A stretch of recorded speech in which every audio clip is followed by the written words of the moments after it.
On va maintenant parler de la restauration et prévention de diverses casses et pertes lors de la préparation au laboratoire. Donc, il se peut que naturellement certains fossiles soient un petit peu fragiles, abîmés, fissurés.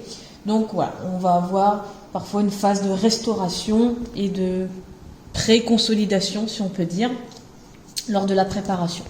Donc là, on voit notre fossile donc, qui a pris un coup de piochon. Donc ça, voilà, cette partie-là, on la restaurera. Mais on voit aussi plein d'autres petites fissures qui peuvent vraiment fragiliser le fossile.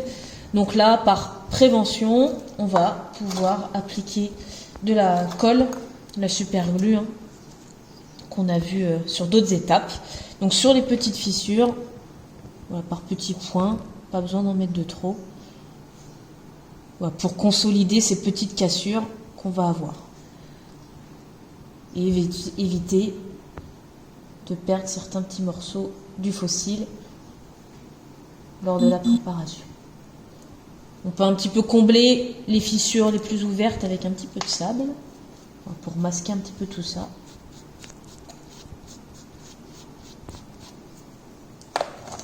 Donc cette colle-là, on l'a fait sécher et on peut gratter l'excédent, le surplus avec nos petits outils, avec le doigt également. Donc voilà, vraiment par prévention, on va pouvoir appliquer sur toutes les petites fissures qu'on va voir. Et parfois en testant la coquille, on entend comme un bruit de creux. Donc lorsqu'on entend ce bruit, on va pouvoir mettre la colle qui consolidera un petit peu la coquille dans son ensemble.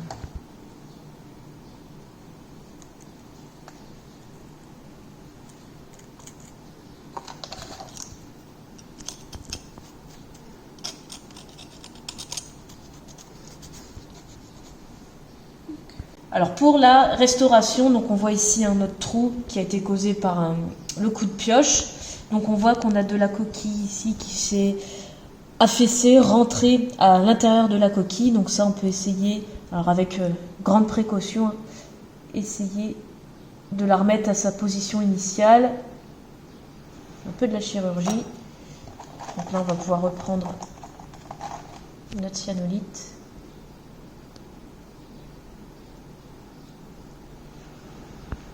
Voilà, vraiment pour essayer de redonner la forme naturelle et d'origine à la coquille qui a été abîmée.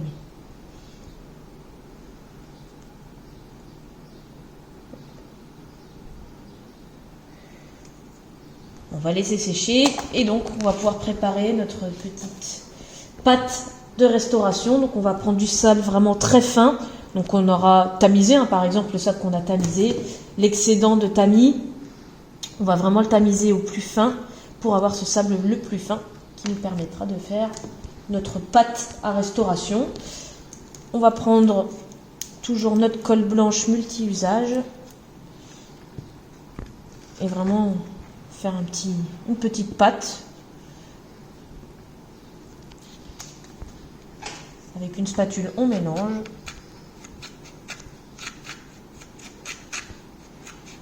Alors il faut que notre préparation soit quand même plus enrichie de sable que de colle, sinon voilà, le mélange sera trop mou, trop liquide. Donc il faut vraiment que la colle soit bien imprégnée de sable pour vraiment avoir quelque chose qu'on pourra modeler à la forme du fossile.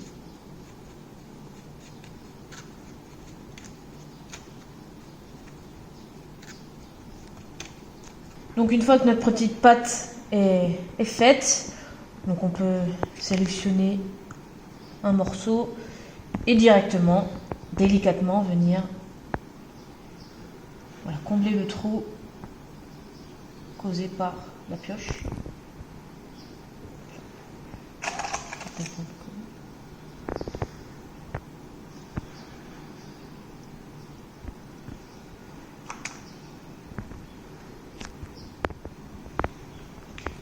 Et on va essayer vraiment de redonner la forme de la coquille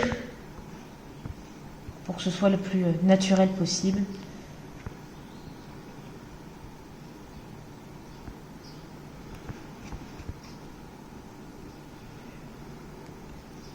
On essaie vraiment bien de combler le trou, qu'il n'y ait pas d'espace. Donc pas hésiter vraiment à être généreux, car en séchant, ça va se rétracter un petit peu et ça peut faire réapparaître des petites fissures qu'on pourra remasquer ultérieurement avec du sable fin par exemple.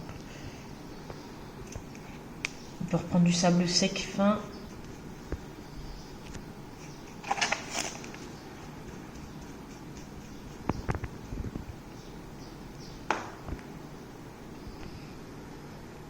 Vous pouvez modeler avec les mains tout autant qu'avec les outils de dentiste, la petite spatule.